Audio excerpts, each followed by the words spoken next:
જે મનુષ્ય આ શિવ પુરાણ નિત્ય સાંભળી ન શકે પણ કદાચ 9 દિવસ ગામમાં કથા બેસે એ શિવ કથાને સાંભળી લેને તો બાપ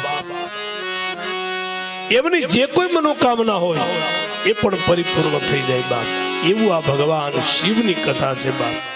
જે મનુષ્ય આ શિવ મહાપુરાણ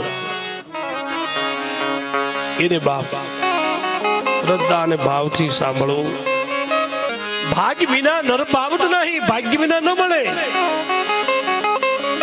કયેક જન્મના પૂર્ણ ભેગા થાય ત્યારે આપણા ગામની અંદર શિવ કથા આવે બાપા. દેવોનો દેવ એક છે બાપ, એ છે મહાદેવ.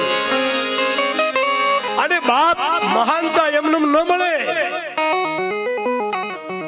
એને ઝેર પીવા પડે બાપ. બીજાના જેણે ઝેર પીધા, સમાજના જેણે ઝેર પીધા એને મહાનતા મળે, એને મોટાઈ મળે બાબા. મહાદેવ શિવ એના જીવનમાં પાછું એક વ્યસન હતું. આ બીજા દેવોને વ્યસન નહીં પણ મારા મહાદેવને એક વ્યસન છે. ઘણા પછી એમ કે ફાંગીનું વ્યસન હતું, નહીં બાપ. મારા મહાદેવને એક વ્યસન હતું. પુષ્પદંતા સારીએ એના પુસ્તકમાં લખ્યું છે એ મહાદેવને એક વ્યસન હતું. શાનું? ભુવન ભંગ વ્યસની ન. આ ભુવનમાં કોઈને દુઃખ પડે ને અને એને મંદિરે જાય તો એના દુઃખને ભાંગવાનું વ્યસન મહાદેવ શિવને છે બાપ. આ મહાદેવ છે બાપ. એની એક નહીં અનેક કથાઓ છે. એટલા માટે શિવ મંદિરને કોઈ દી પડદો ન હોય બાપ.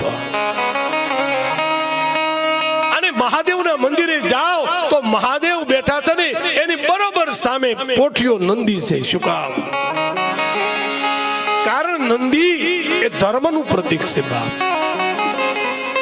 મહાદેવ જીવને એમ કહે છે, શિવ એમ કહે છે કે હે જીવ, તું સાહેબે કર્મ કામ કર પણ કેન્દ્રમાં સામો શું હોવું જોઈએ?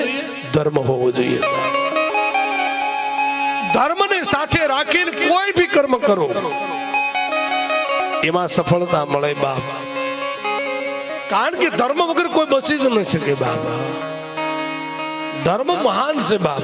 એટલા માટે અહીંયા કહ્યું શિવ મહાપુરાણ એક ઘડી બે ઘડી કથા સાંભળવા મળે ને તો અવસર હાથમાંથી જવા ન દેવો બાપ. પછી ઘણા એમ કે હજી તો બેઠી છે ને નીરે કે સારું.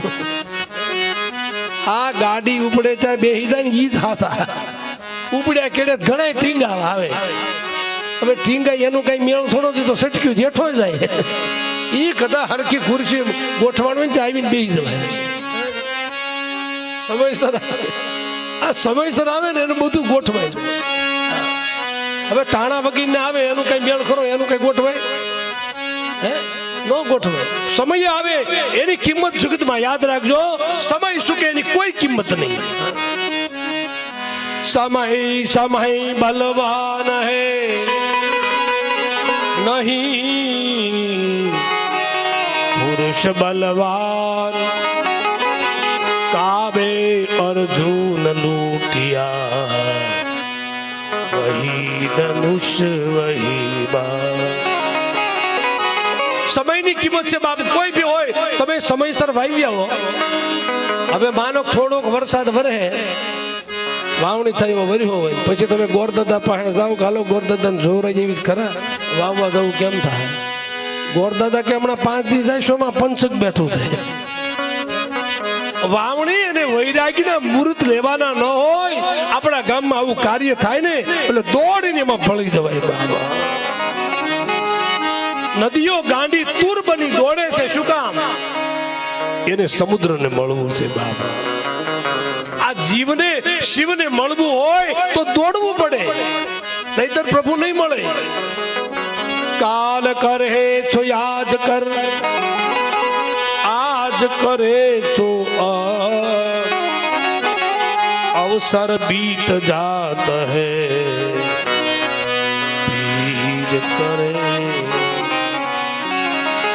બાપ ભગવાનને એકવાર બધું હોપી જ દો અને જેટલું સામેથી હોપી દઈએ ને એમાં મજા આવે. અને હું તો એમ કહું ઘરે દીકરા લાયક હોય, દીકરાની વહુ લાયક આવી જાય ને પછી સાવીના જોડા હોવું ને દઈ દેવા. પણ બધા એમ કે એમ દાદા દેવાય બેવાય નહીં હો. અત્યારે બહુ કાહટી પડે એવું છે. એટલે જૂના જમાનામાં આપણે બધાને ખબર છે, જૂના જમાના ડોશીમાં હતા ને એ કાંઈ એની પાસે નહોતું, પણ તો ડબલામાં છે ને કાકરા રાખીને ખખડાવ્યા કરે.